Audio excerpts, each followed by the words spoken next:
What is up, everybody? It's a live edition of Warchant TV. It's Friday. It's happy hour. I'm Aslan Hajavandi, joined by everybody practically from warchant.com. We're just missing Alicia, our social media web person, and Michael Langston, our recruiting analyst. You can always post questions for him on the premium recruiting board. Meanwhile, though, everyone else here. Gene's here. Gene Williams, founder administrator, Irish Ofeller, managing editor, and senior writer Corey Clark, also known as the Corey Clark, not to be confused with any other Corey Clark. Use the promo code WARCHANT30 if you're not already a member of the Ultimate Seminole Sports Source. As we do usually, we'll be taking phone calls, but we'll probably crank that on here in the next 5 minutes. We'll talk about some of the other things that are going on around Florida State at this point. But first, gentlemen, I salute you all. We're here for Corey's birthday weekend. Woo! 9. Let's get it. Let's get it, Corey. Happy birthday, Corey. That's not accurate. Flag Day. Flag Day is coming up in a couple days, guys. Be safe. If you're out on the lake, use a lot of sunscreen. I know it's a big holiday for most people. So when we recorded the podcast the other day, we jumped the gun. We recorded probably too early because a whole bunch of pretty important things happened. I think more so, Ira, is the announcement from the NCAA that the football calendar more or less has kind of been created here. It seems like, no? Yeah, I mean, what everybody's saying is it's basically going to be rubber stamped next week by the NCAA Division I Council.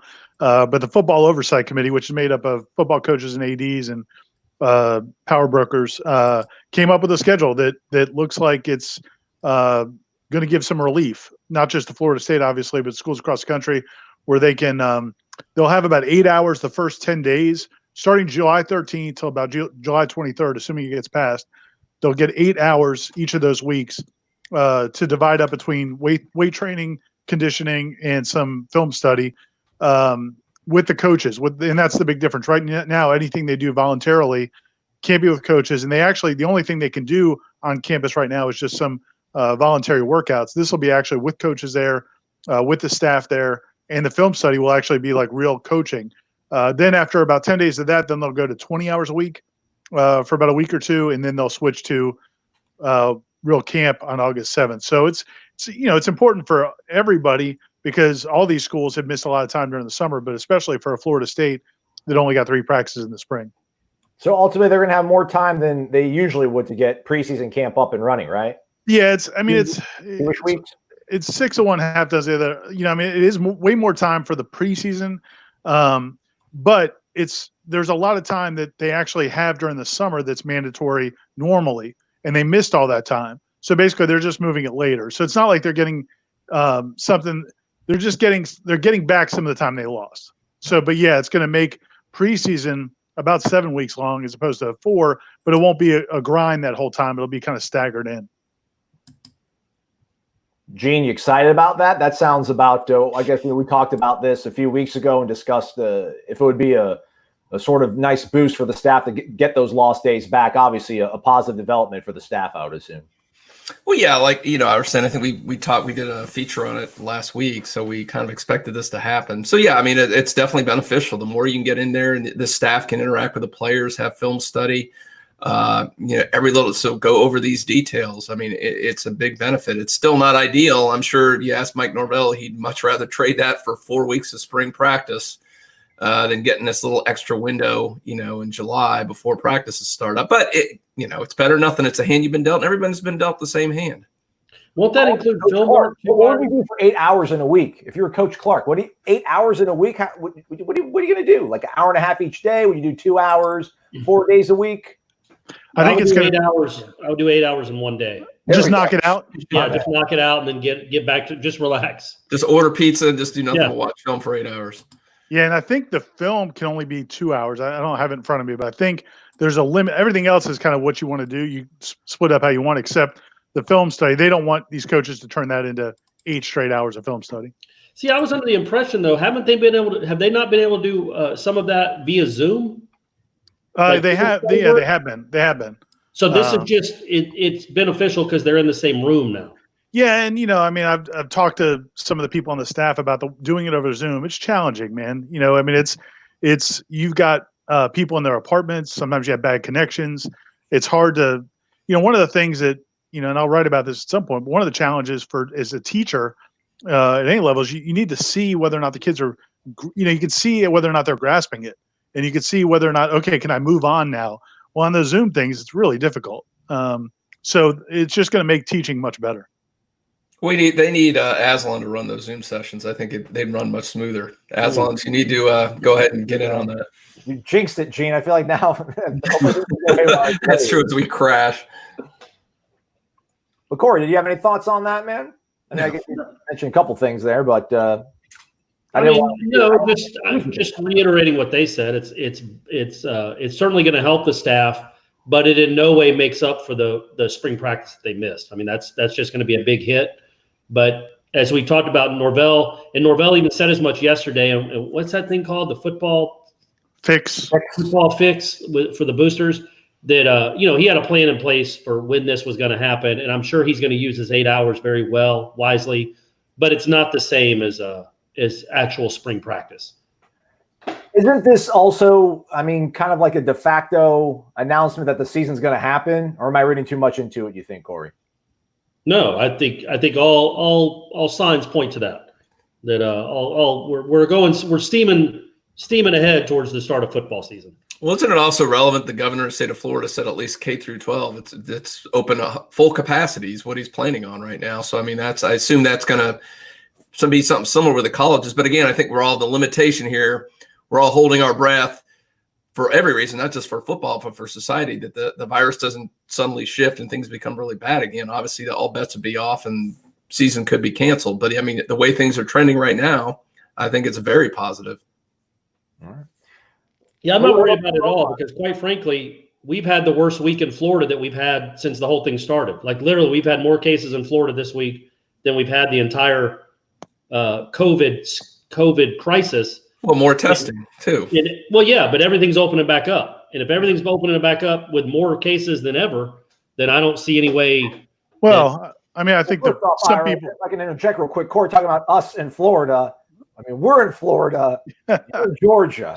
Sorry. Yeah, the business I work for is in Florida. It was the royal we. But also, I think people are listening to that saying, if it keeps escalating, then things might change. So, we'll see. I don't think there's any guarantee that it's definitely going to happen. It's just there's not. They're not. Listen, I have a mother who's a nurse at a nursing home. She's taking this extremely seriously. I am too. I don't want my mother to get sick and be exposed to it. I don't want her to expose her patients to it. Nothing's getting shut down. There's no turning back. I don't feel. I agree with you in terms of society. I don't think we're going to go back to what we were doing, but I don't think it's a guaranteed.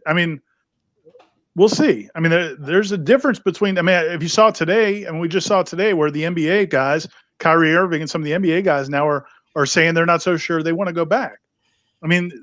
This is not a slam dunk. I think it's going to happen. We all want it to happen. I think it can happen safely as possible. But I don't want to say that it's 100% because I don't think it's 100%. But definitely the plan right now is full steam ahead. Sure. We're seeing all the signs of that the plan is full steam ahead. We're still, whatever we are, 3.5 months away from the start of football actually being started, or 2.5 months, whatever it is, 2.5 months away. But right now it's full steam ahead. Yeah.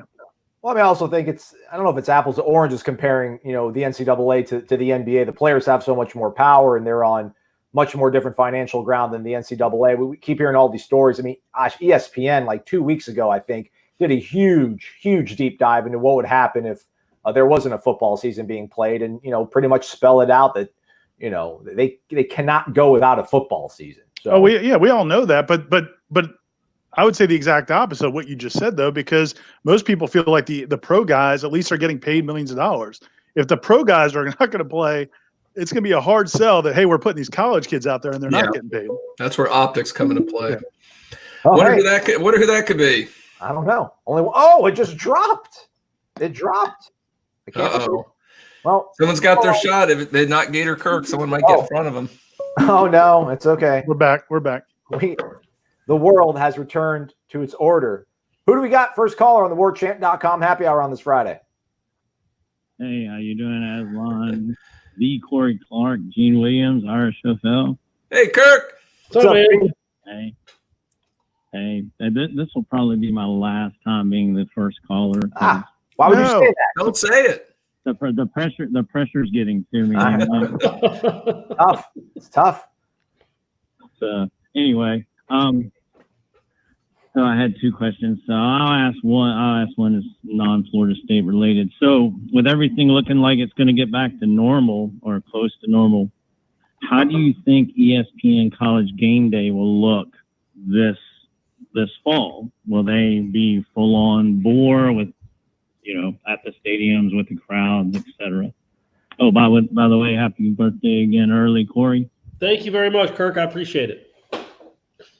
I haven't put too much thought into it. I would assume they're not going to be on site. I don't know if you want a bunch of kids in masks holding signs. I mean, I don't know. I wouldn't think they're going to be on campuses, at least not the first part of the season.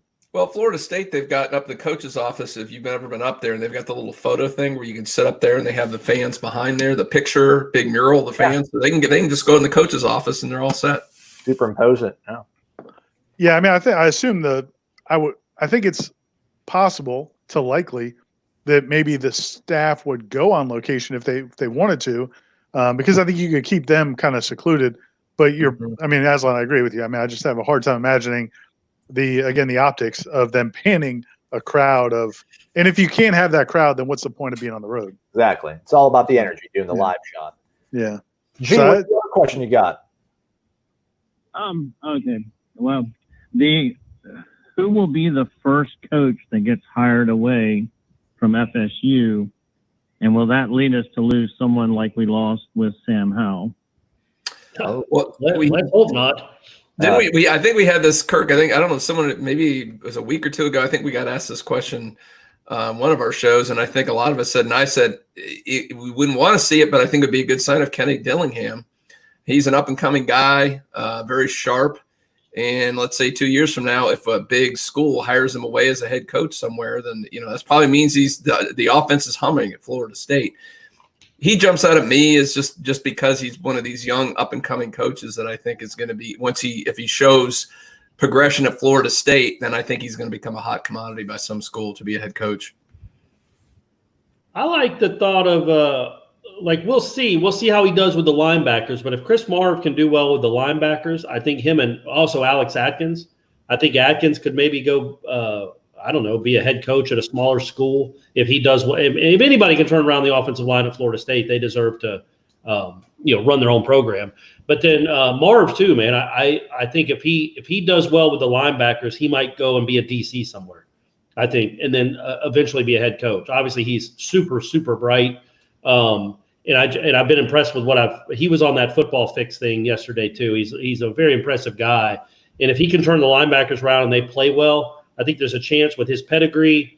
He's already been at Mississippi State, then at Florida State. He would have a chance to maybe be a DC somewhere, I think. Yeah, I mean, I think that's a good call. A wild card to me would be David Johnson, just because, and I don't think he would. I mean, the fact that he left Tennessee to come here to Florida State for less money from it seems like he's getting less money to take the FSU job to get back with Coach Norvell.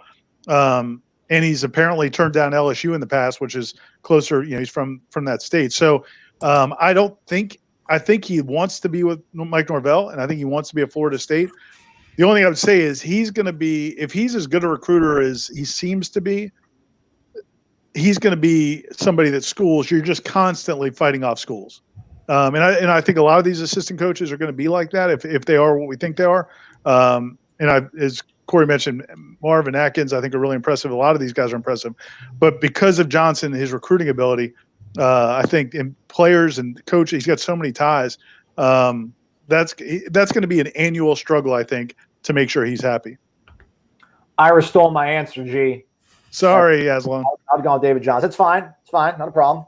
But yeah, there we go. But again, if that happens, it's one of those good problems. So we'll cross that bridge when we get there. Hopefully after an 11-win season, right, everybody? 11 wins. That's right. Let's go. G, thanks for the call, man. I'm actually going for 10 wins this year, including the bowl game. There you go. All right, I like it. We'll take it. We'll take it. Practical, realistic expectations, man. We appreciate it. Thanks for the call, G. All right, go Knowles. That's right. Take care, man. So you're going to call him G now? Well, his name is really not. He said, like, everybody calls him Gator. He said it'd be like I was just calling you Clark the whole time, or Chaffel. Hey, Chaffel. I mean, that happens. People get called their last name all the time. But his name's Kirk, right? All into it, so. But his name's Kirk. No, his last name is. His first name is. He's not Gator. I got. Oh, I see. I got you. Gotcha. or I don't know if that's even the right term or whatever. Hey, Definitely. we got another phone call. When it rains, it pours. It's raining over here at the Midtown offices, by the way. Welcome on into the WarChant.com happy hour. You got Gene, Ira, Corey, all the Florida State fans in the world listening to you right now. Who we got on the line? Jay from Daytona. Hey, Jay. Hey, first of all, happy 39th, Corey. I can't believe it, man. I can't believe how old I'm getting. I know, right? You're getting up there. Hey, listen, guys. People are getting pretty bullish on that trouble stock. That's right. You want to buy some? You want in? Yeah, I think I'm gonna go in, man. All right. I really do. Welcome. Plenty of room. Make yourself comfortable. Hey, unfortunately, I do have to say it was somewhat disappointing, but not surprising to hear that we lost the Purdue transfer today. I guess I'll just chalk that up to the attrition and our ongoing transfer luck. That's the drum you keep beating on, right, Jay? Yeah. Everyone points out that Miami's doing well in the portal and Florida State maybe not as much. So how on brand? Hey, man, but my question is, can you guys speak to like the nuances of sports media coverage, how it shifted, like more specifically with social media and podcasting, and like overall just being more visible to fan bases now? Like, for example, you don't have to write a letter to the editor anymore like my grandmother did. You can just, tweet them now. That's my first question. I just want to, I'll let you guys address that. Then I just got one more question for you. That sounds like an Ira question. Oh, you're on the budsman or whatever, Ira. Yeah, I'm happy to jump in, but I mean, I know you guys have opinions too. It's totally different. I think it's been great in some ways because it's kind of given maybe some accountability back to the process. Because I'll be honest with you, and Corey can speak to this from working in newspapers too, and Aslan can from being in TV stations. I mean, as long as Gene's been running this, he's had message boards. But when you work in those media entities where people can't really come back to you, or at least not quickly, you can really kind of work without impunity. I mean, you just keep doing what you're doing, and you don't have to deal with what people say or think or any critiques. I mean, it's just unless you run into them on the street. So it's been a big difference. You got to kind of think. You got to be a little bit more careful with what you write, what you say on message boards. We have a good bit on with Twitter. I'm very careful because I know when we tweet something, like how things can go wrong quickly if you don't state it the right way. So I'm usually pretty good with that. On the message board, sometimes I'll respond to somebody quickly and move right on, and then somebody will call you out and you realize, oh, I should have written it a little bit differently.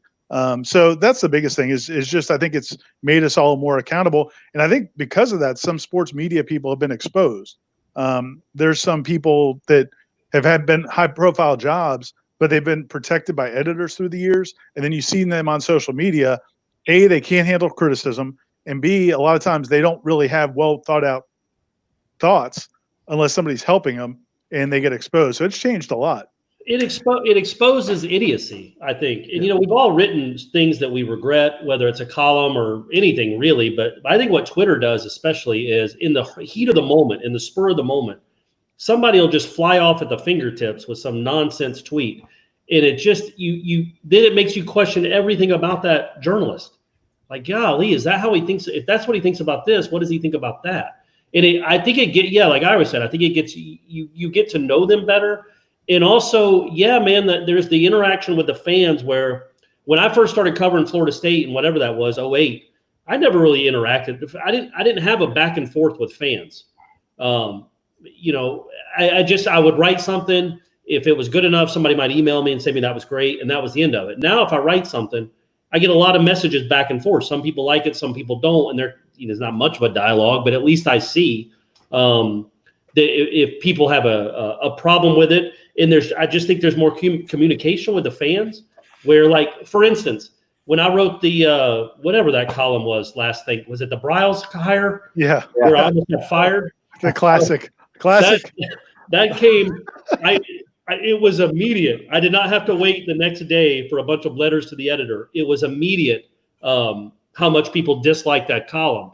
And so I went in and I didn't really print a retraction necessarily, but I went on the message boards and explained myself why I wrote it. And I apologized. I said, it wasn't the right time for that.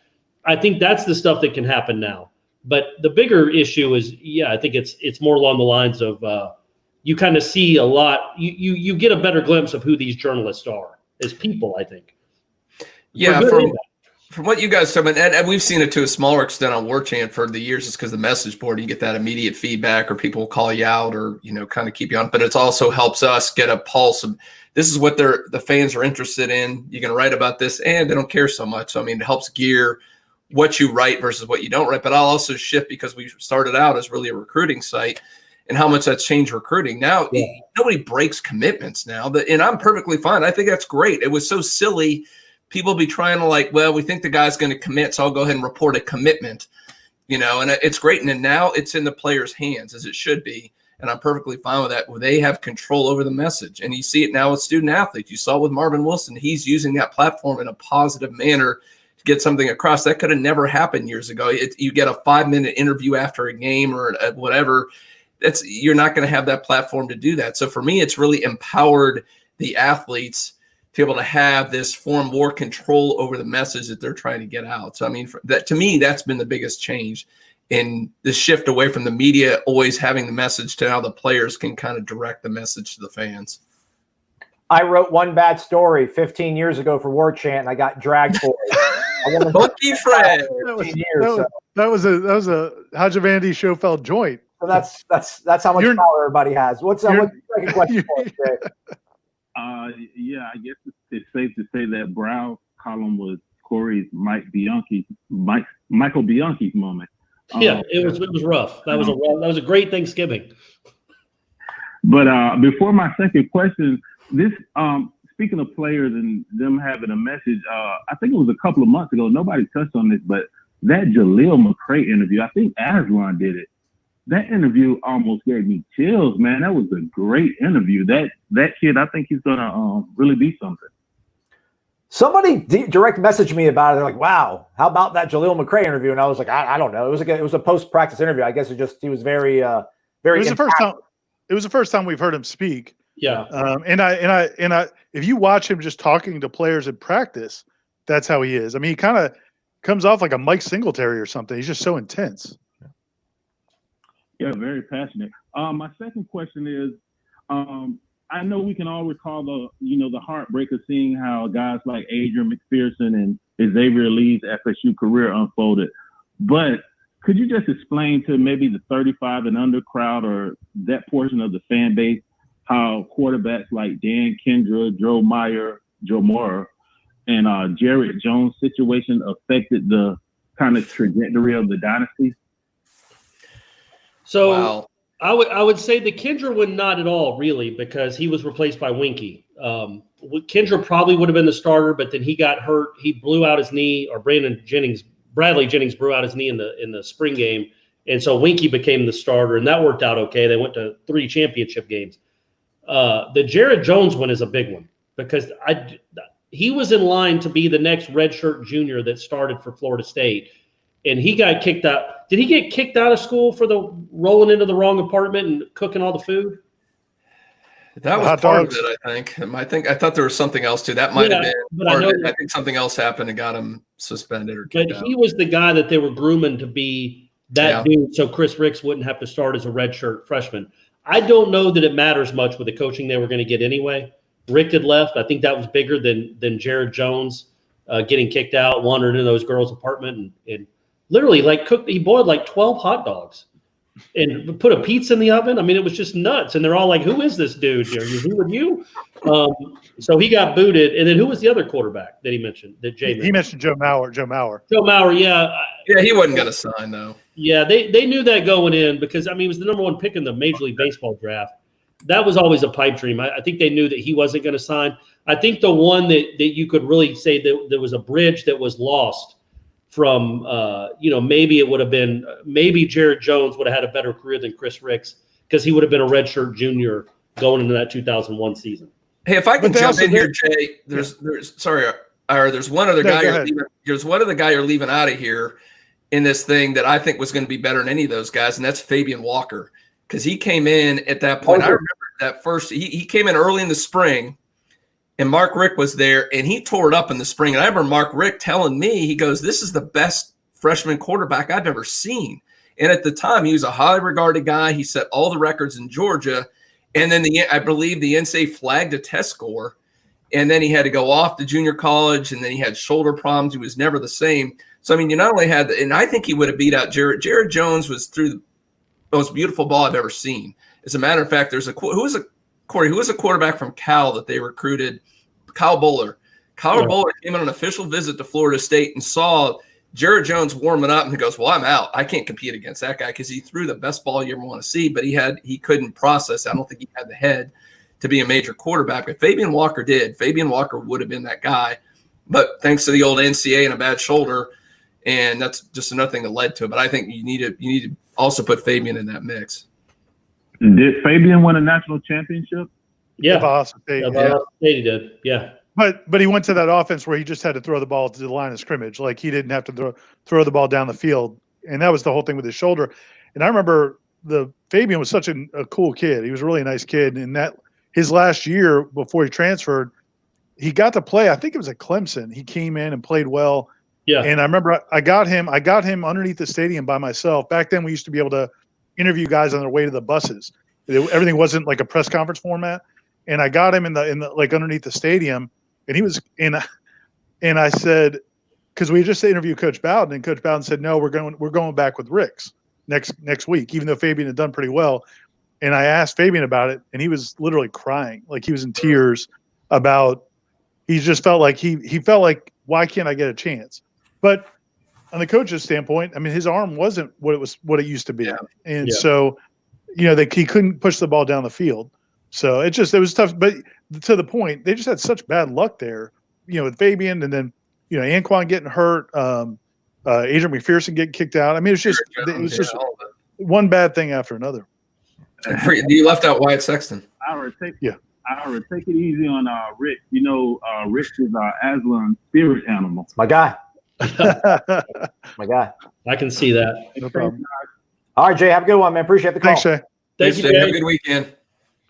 Hey, I wanted to show this real quick before we segue to something else. I guess I probably just jinxed everything. This was just reported about a minute ago here, or actually more than a minute ago. But the University of Houston looks like they're suspending their practices, or they're going to pause voluntary workouts after several players have tested positive for COVID. So my bad, everybody. I didn't mean to jinx us, but Way to go, Aslan. pull that up on the screen right there. I don't know. We've kind of talked about this. I thought schools and programs were bracing for it. If they didn't have any positive tests, they were going to be more surprised than if they were to actually get some. So it's Houston, though. It's, How many? Did it say how many, Aslan? Somebody texted me it was 6. 6. But I mean, yeah, they expected some, but they, it may be the circumstances of the tests, which groups they were in. Because like the way FSU is doing it right now is, or all these schools are, they have, it'll be like a group of 9 or 10 guys that work out together. And I think if you only have one guy in one group that tests positive, it's not that big of a deal. If you have 6 guys in different groups that test positive, now you got a problem because they've been around all these other guys. Yeah, it's better to do it now than do it 2 months from now. Yeah, they do say abundance of caution is the term they used in that release. So, all right, I just wanted to pass that along. Good work. Actually, I was going to take a question from somebody on YouTube. They were asking about running backs, but I don't know if I lost it or not because it's probably too far down the stream. So I think it was asking how many terrible live television. There we go. Sean Monroe. There you are, man. Considering how deep our running back core is, we're deep again, I guess, apparently. That's pretty cool. How many running backs do you think will see playing time? I was going to pull this up because we always like data. I'm going to say at least 4. I don't know if that sounds too much. Would you take the over? If I said 3.5, gentlemen, over under in terms of significant playing time, like I'm more gonna say under. Under. Yeah. Okay.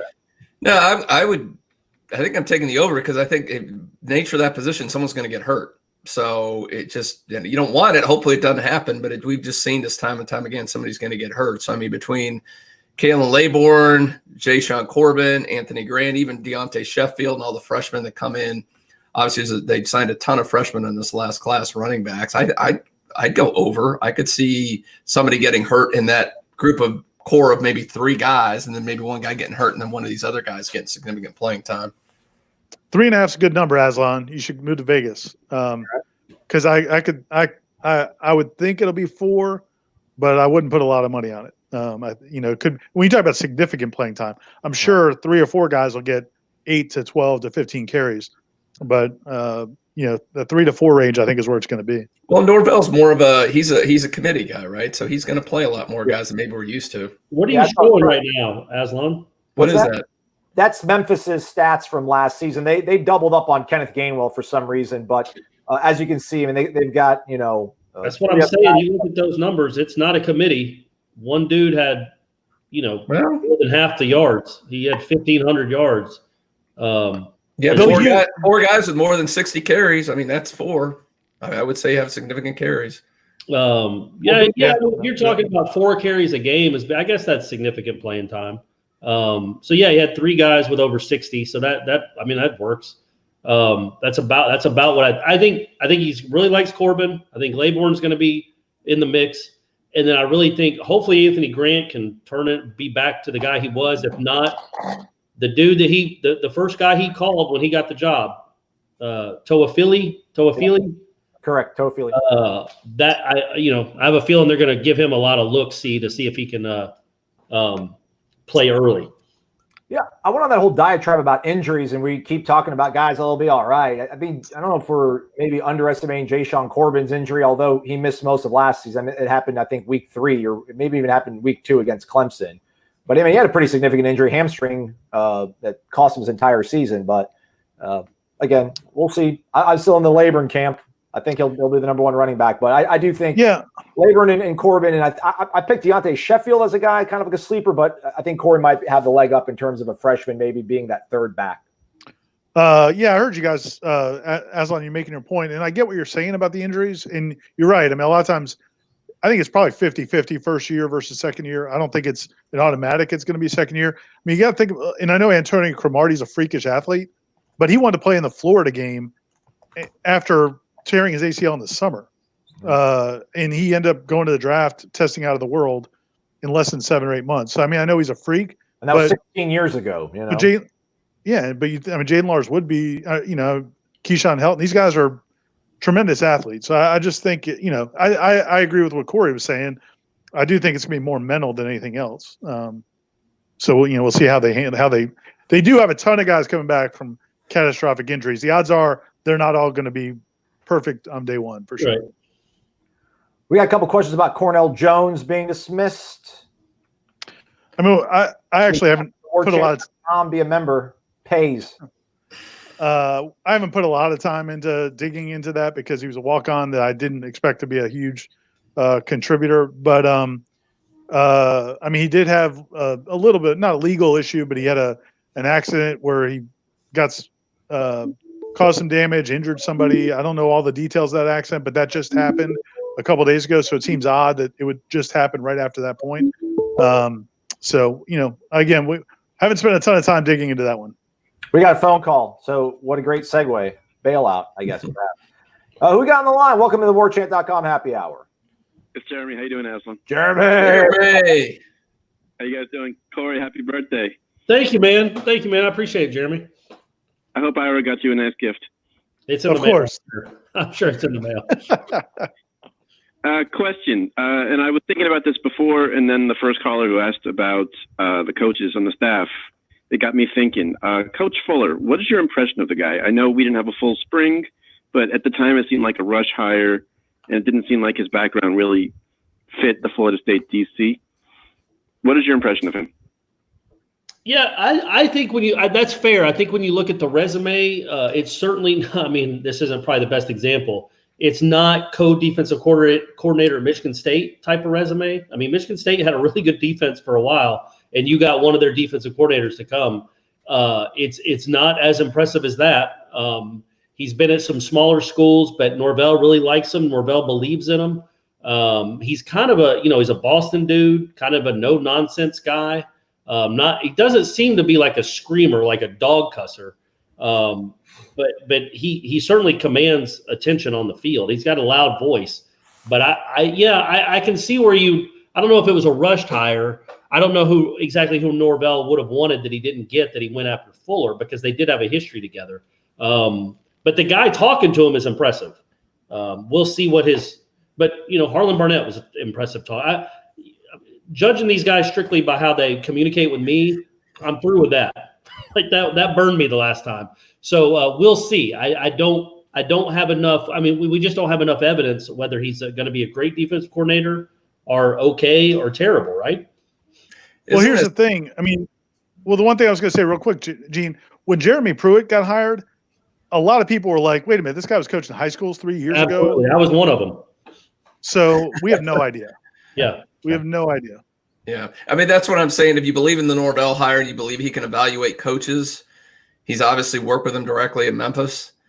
And if you believe that he's a good judge of who's solid coaches and who isn't, then he should be a good hire, because like Corey said, just from talking to him, yeah, he looks good. And with a little bit we got to see him on the field. Looks like he knows what he's doing, but so hard to say from what we've seen out of him. So this is where you trust Mike Norvell. Hopefully he's he knows what he's doing. I think that Florida State's bet a lot of money that he knows what he's doing, so we'll see. Well, and you guys, weekend, go Noles. Thanks, Jeremy. Thanks, Jeremy. I'm just going to follow up on that. 3 minutes, man. What a pro. Pro's pro. He's in and out. Yeah. There you go. One thing I was going to say real quick about Fuller, and I've got a friend that covered him at Marshall, and he said when he talked to him at Marshall, like, I don't know, 8 years ago or whatever it was, he thought, man, this guy's going to be a head coach one day. I mean, he just, and like Corey said, I mean, we all have talked to him. He's an impressive guy. The thing with Harlan was, he came from Michigan State, but he was a He didn't run the show. He didn't run his own defense. And I think that was an issue. So I think you give him a shot because, again, as we proved with Jeremy Pruitt and some other hires, it's impossible to handicap this going into it. Could he be worse? Oh, my gosh. No. Could the defense be worse? There's no way. We did it, Corey. I don't know. Ira and I did a video, and I did a story and just the analytics and who's coming back, everything on defense. I mean, it would be statistically just insane if the defense was worse than last year. It was a 90 in total defense. I mean, it would defy every possible metric there is out there. It would mean the coach would have to be really bad. Now, I don't know. You guys talk about on Wake Up War Chant if it's going to be a top 20 defense. I don't know, but this thing's not at least an average defense this year. There's some problems. Yeah, it'd be cool if he was even better than average. That would be neat. How about that? That'd be something. Let's take another phone call, shall we? Welcome on into the WarChant.com happy hour. You got Gene, Ira, Corey, a whole bunch of Florida State fans, YouTube, Facebook, worldwide listening to you. Who got? Hey, this is Angel. Coach Ortiz, you can call me by. I'm out here in Arizona. How you guys doing? Good. Arizona. There we go. West Coast Knowles, kind of, or West-ish Knowles. I'm out here in Gilbert, Arizona. I actually coach football. Home of Chubba. That's Chubba's homeland. Talk to us. Woo! I know a little bit. I know Chubba works out with one of our offensive linemen out here, and know him a little bit. I'll let you guys figure out the rest, though. Okay. On that. But I'm actually a football coach out at Coffeyville Community College out in Kansas. And a bit of you guys, I've been a diehard Knowles since '93 before I can speak English. So I've been a fan of you guys for a long time. So let me I want to have a little bit of fun since I'm a junior college coach. I don't want to get too into it, but between all you fours, you have to choose who will actually be the head coach, who will be the DC, offensive coordinator, and who will be the recruiting coordinator out of you guys. Get back coach. I just wanted to get back coach. That's all. Gene's the head coach. Now, can I be the athletic director? I want to be the owner. I want to be the Jerry Jones. Can I do that and just be Jerry Jones, sit on my yacht and kind of direct you guys and do that? Man, I feel like Aslan or I are the recruiting coordinator. I think Aslan, he's got the young funk thing going. I think but I'm more likable. I was going to make Aslan the DC. Yeah, really. I want to be the OC, but all right, I'll take a coordinator job. Corey's the OC. No, I think I'm the recruiting. What, are you going to be the recruiting coordinator? No. Yeah, I think Ira can be the head. I'm hiring Ira as the head coach. All right. I can charm enough people. So Corey, what will you actually be? I'd be the recruiting coordinator because I feel like I'm a little more likable than the rest of these guys. I'm charming. I can connect. I watch Netflix, so I can speak the, I think I can speak the language of a 20-year-old or a 19-year-old a little bit better than Ira and Gene can. And then Aslan's hip. He's younger, but he rubs people the wrong way. You can't have a recruiting coordinator that rubs people the wrong way. You're saying he's a Jeff Bowden? Yeah. People are going to be turned off. You can't have that. Oh, man. So telling a kid that he's going to redshirt and maybe by his redshirt junior year he'll see some playing time. Yeah, we can't have that. I'll be the guy that lies. I'll be like, yeah, look, man, you could probably start from day one. You didn't hear that from me, but you could probably start. You're the coordinator. What style of offense are you running? Yeah. Jimbo Fisher's offense. Honestly, though, I would not want to be defensive coordinator. If there was one job I would not want on a football staff, I would not want to be. At least I don't want to be the guy calling the defense. I just think there's way too much stress on a defensive coordinator in terms of what the rules are these days and what teams can run on you in any down and distance. That it would drive me nuts. I would not want to be defensive coordinator. They should be the second highest paid people on a football staff, regardless. That's just my opinion. I know from above. I'm going to make an executive decision, man. We're going old school. We're having a fullback. I want the return of the fullback. I missed that at Florida State. So we're going to go out of the eye. We're going to get some big Haas offensive linemen, and we're going to pound it between the tackles, baby. We're going to control that line of scrimmage. That's what we're doing. That was a good question. Bring it back because we've had a good history with fullbacks. So I don't know. Yeah, give me William Floyd back there. Edgar Bennett. What position do you coach, Angel? Well, I appreciate you guys very much. I enjoy you guys, and you'll have a blessed one. Well, hey, Angel, I was going to ask you what position you coach, or do you not want to disclose that? Is this? Oh, I don't have to. No, I'm actually a wide receivers coach out here at Coffeyville. All right. Okay. Awesome. What kind of offense would you want Florida State to be running? I like a little bit of the pro spread, to be honest. Right here, we'll be, I like the fullback in there. I believe in the run game a lot, but I think nowadays, you still need some spread emphasis in it. Yeah. So, yeah, you can't take that out the way. It wouldn't be predominantly up tempo. I think you can mix both. I think that's the best way of doing it, is mixing your tempo. I think if you run tempo all the time, I think it's easy for the defenses to just kind of settle into that pace. I think you have to change up in there, But for me would be a good way to go. That'll be my take, to be honest. I still believe coming out of under the center, you still need to beat there in shotgun. But I think quarterbacks get a little too lazy when they're a shotgun. I think the footwork gets a little too lazy. I think when you're under center, you can play action a little bit out of it, a little bit more. You can hide it better. It's just my take, my personal preference. We appreciate it, man. Answers. Angel, appreciate the call, man. Thank you, buddy. Thanks, Angel. Thank you very much. Bye-bye. Oh, I got to pull this up real quick. We have somebody that's got a birthday present for Corey. No. Is it safe for work? I don't know. Maybe you guys want to make sure your boss is looking while I scramble to find this. I think this is it. There it is. There you go, Corey. Ira was with me that day. Yep. That's awesome. That's not my real hair, folks. That's not my real hair. That comes from Zach from Ventura, who texted that in to us at 850-792-5730.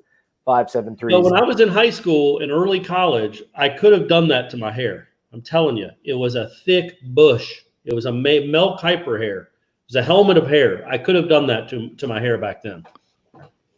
It's a beautiful thing. The guy's from California. I mean, the guy who just sent that photo, Ventura, California. We just had a call from a guy, Arizona, but he coached out in Coffeyville, Kansas.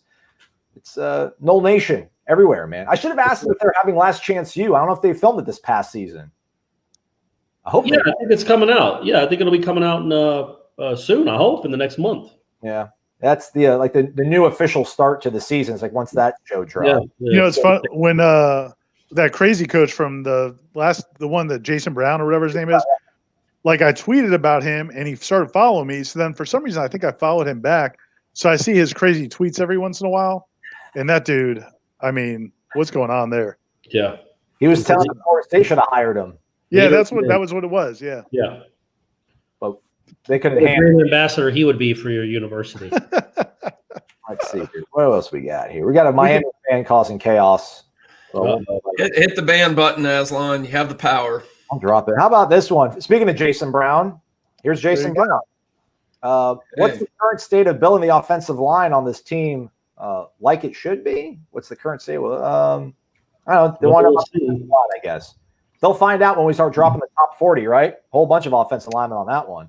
Yeah. But, they got they got 1 day of practice to work on the offensive line. So Alex Atkins is going to have a lot of work to do and a lot of catching up to do in the preseason practice because they got 1 day. We feel good about Dante Lucas at one of the guard positions. Sure. I think you feel okay about center. Sure, I guess. You hope you go 50. One of the two pans out and is serviceable. You have two, right. So I mean that's not bad, but it really comes down to tackle, right? Yeah. So you're going to have the FIU transfer at right tackle, which, if you believe the Pro Football Focus numbers, he might be an upgrade over Ryan Roberts, who was okay last year. I mean, Ryan Roberts wasn't your biggest problem, and he might be an upgrade to that. Possibly, we'll see if the numbers are true. And then you got a freshman, probably Darius Washington at left tackle, which, I think he's athletic. We'll just have to see how it goes. The one thing, I was talking to somebody about this today at lunch. The one thing I would say that I think is going to be different, that's going to help the offensive line, is these guys are going to play tight ends, and they're going to play two tight ends a lot. Yeah. And so, for as much hype as we gave Kendall Browse when he got hired and Randy Clements, they left those tackles on an island a lot, and they got exposed. And you got to think that's not going to happen as much. Well, that happened some last year. At some point, they started going more 12 personnel, and it helped, and then they got away from it. Yeah. It was like crazy, and it was like, because we kept asking about that, Yeah. and then he did it, and it's like, you blocked better. The quarterback wasn't getting hammered. And the next week, they took out the tight ends again, and we're back to the same thing. Let's take a phone call, shall we? Welcome on into the WarChant.com happy hour. Who we got on the line? Good afternoon, gentlemen. This is Knowles fan from South Florida. Knowles fan from South Florida. He's a long-time member of WarChant. He was on the right side of history. He was fighting alongside me and everybody for Xavier Lee back in 2005. That's right. I remember those back in those days. Yeah, I was definitely in Xavier Lee guy. Yeah. Until the Wake Forest game. Well, Sure. Well, he lost me in the Miami game, but that's it. Well, actually, I'll be short. This is a recruiting question, but at the same time, it's not. I know, as you know, that about the D tackle, Manny Rogers, I believe his name was. Right. Didn't qualify, had to go JUCO. And the thing is that, like, next year, after this year is over, you got Marvin Wilson. He'll be out. He's a senior. Corey Durden, I believe, will leave as well. And there's also an outside chance that Robert Cooper may leave as well. Yep. As you know, the D-tackle recruiting has been less than stellar the last several years, even though they got a Fabian Lovett, but there's a slight outside chance that he may not qualify. So would it be fair, just fair to say, that if this staff strikes out on D-tackle recruiting this year, that it's safe to say that Odell Hagen, his best days may be. Hair attack. I think we're losing the connection. No. I'll say this. Like, I remember, and Gene and I think Ira and maybe Corey Clark will know, back in the message boards days, like back when Bobby Bowden was on his way out, that Odell was getting a lot of heat for recruiting misses. The D tackle from North Carolina that they missed on. And actually, I remember, like, everyone was up in arms about him even recruiting Timmy Jernigan until he landed him, and kind of had a resurgence as far as that's concerned. But yeah, like, something that and right now, like, message boards and FSU fans, like, they are turning on Odell yet again, even though he's a no-lifer. So I want to just hear from all you guys your opinions on that. He's got a lifetime contract, I thought, but yeah, it's hard to be worried, but I mean, his track record speaks for itself. It's on the one hand, I know people want to do this, but, like, literally they were doing this 3 or 4 years ago too, and then he got Marvin Wilson, and he got some really good players, the guys you just mentioned. So I don't know. I think it's there is a chance that they've got to figure out what they're going to do for that next year. I mean, Manny Rogers, if he can't get back after 1 year, and I think there's a possibility, someone mentioned to me, I don't know if this is true, there's a possibility he might be able to get his academics in order in a year and get back in. I do know they love Fabian Lovett, so that's a real positive. But you're right. I mean, I think they're definitely going to lose two of those guys. Corey Durden almost left after this past season. I'm sure he's going to leave after this one. Mm-hmm. So it's a legit concern about the position.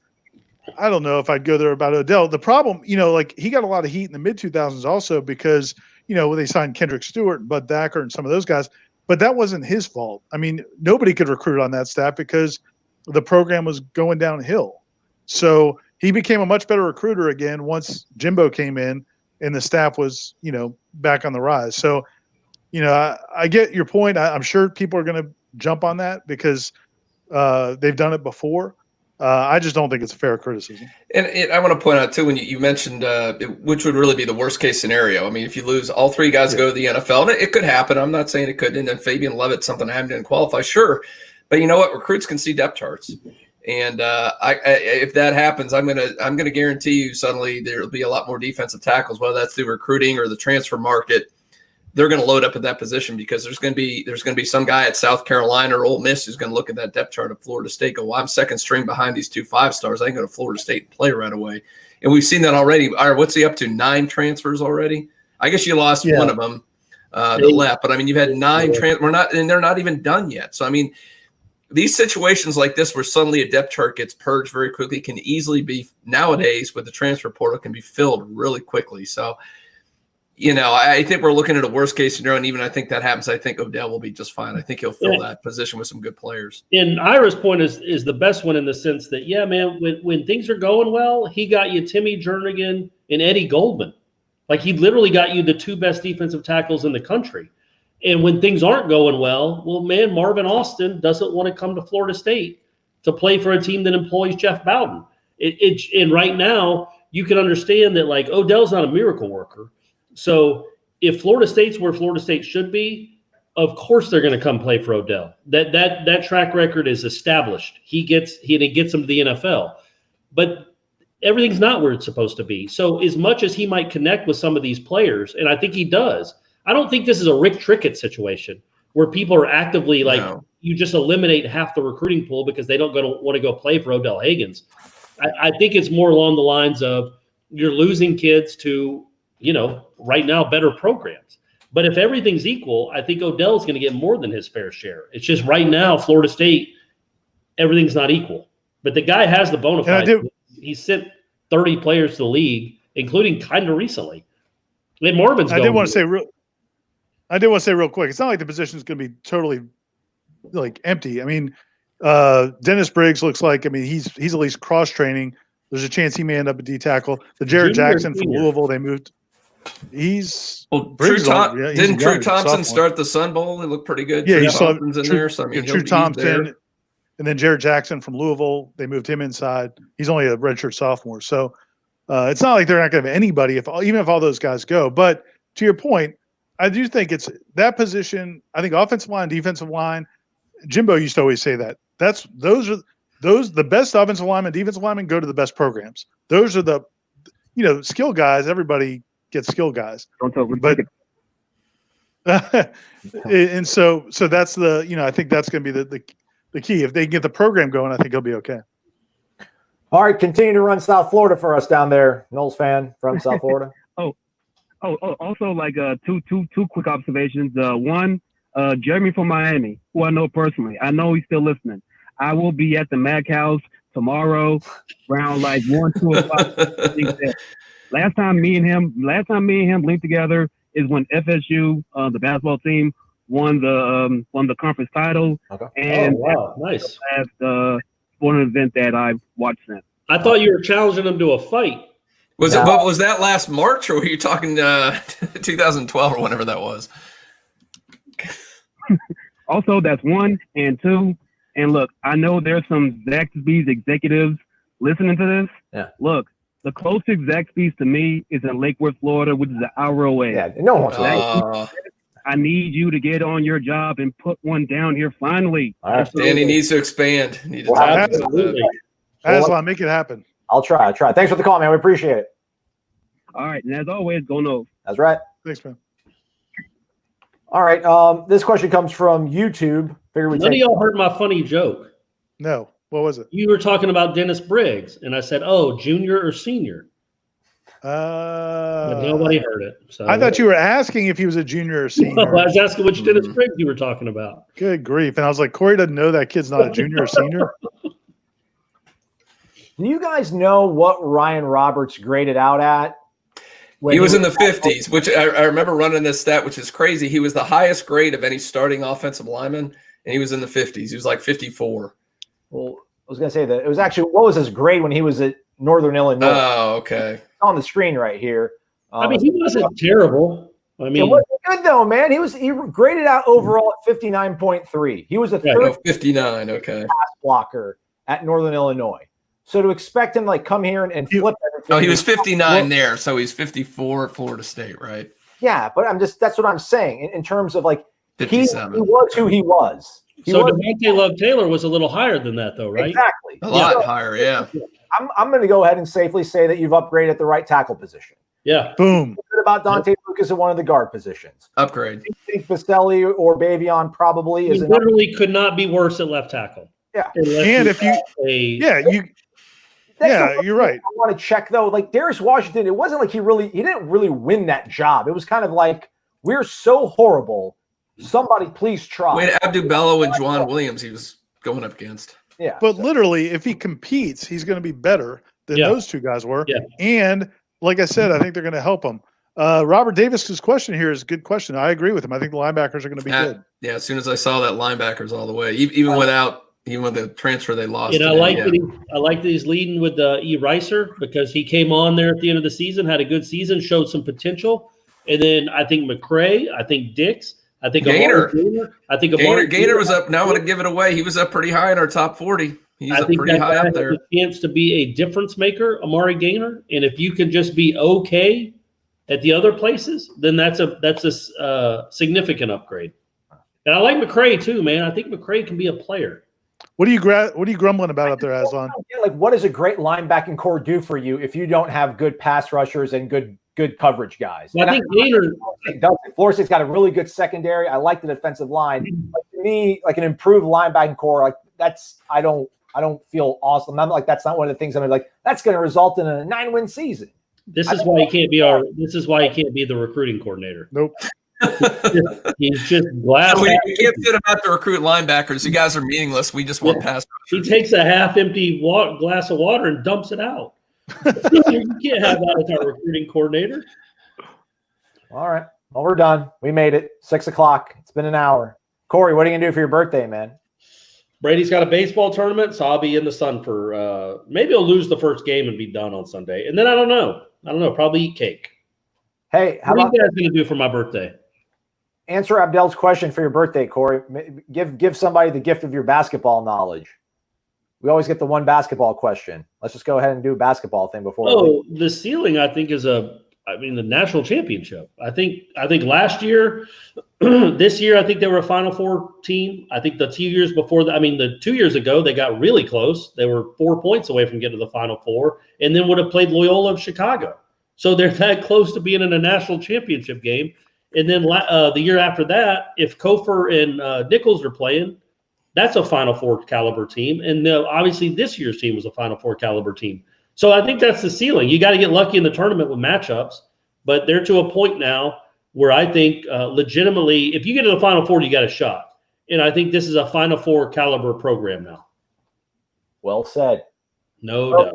Check out warchant.com this weekend. We've got plenty. I think we probably got some recruiting stuff that's going to be is there a hot board or anything, Ira? What's going on?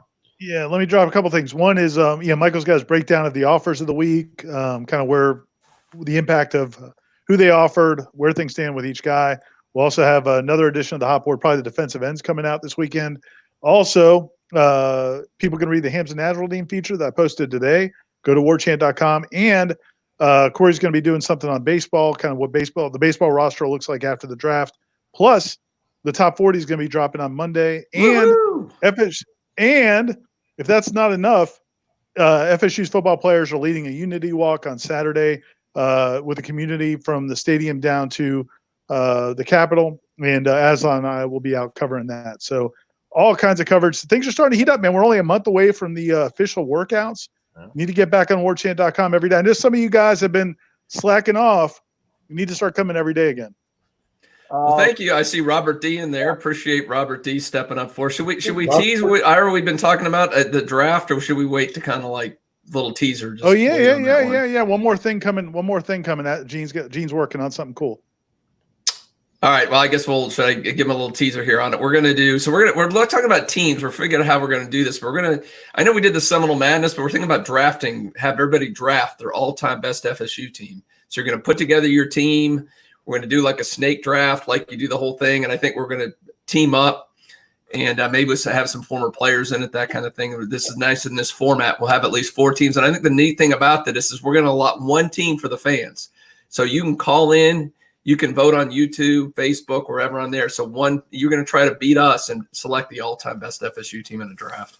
You talking about like 1 year, like 13 or 18? No, the all-time great, Corey. You pick Charlie. I mean, first overall pick probably Charlie Ward, and then where does Dion go? I mean, so you want to put together your team, a full team, offense, defense, kicker, punter, the whole. So your fantasy draft. Yes. Oh, okay, nice. Well, I'm going to win that. I thought we were going with teams, and I had dibs on 18. 2018, if we were going by the best teams. That team was just a couple plays away. I think if they don't take away that Miami double pass against Miami, that whole season turns out.